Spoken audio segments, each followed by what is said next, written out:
Mesdames, Messieurs, bonjour, bienvenue sur Malikouna Foni TV.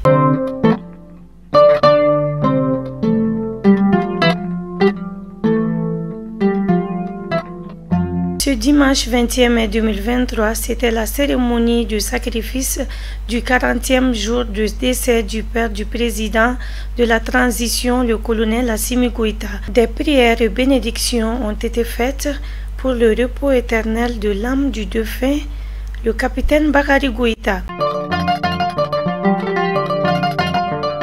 La vulgarisation de l'appropriation du nouveau projet de constitution continue.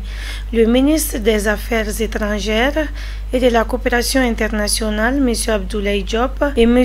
Amadou Aga Ilien, ministre des Maliens établis à l'extérieur et de l'intégration africaine, en collaboration avec le ministère de la Refondation de l'État, ont poursuivi en vidéoconférence ce dimanche 21 mai 2023 la session interactive de vulgarisation du projet de constitution auprès de nos compatriotes maliens établis en Arabie Saoudite, en Chine et en Libye.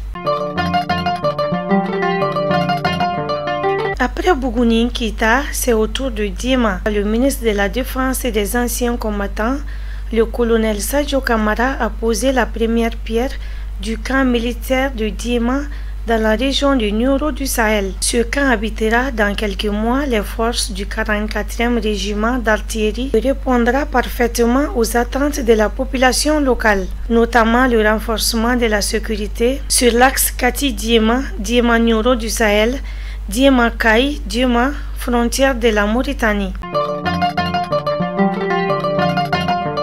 Ce matin, les épreuves du DF ont commencé sur toute l'étendue du territoire national.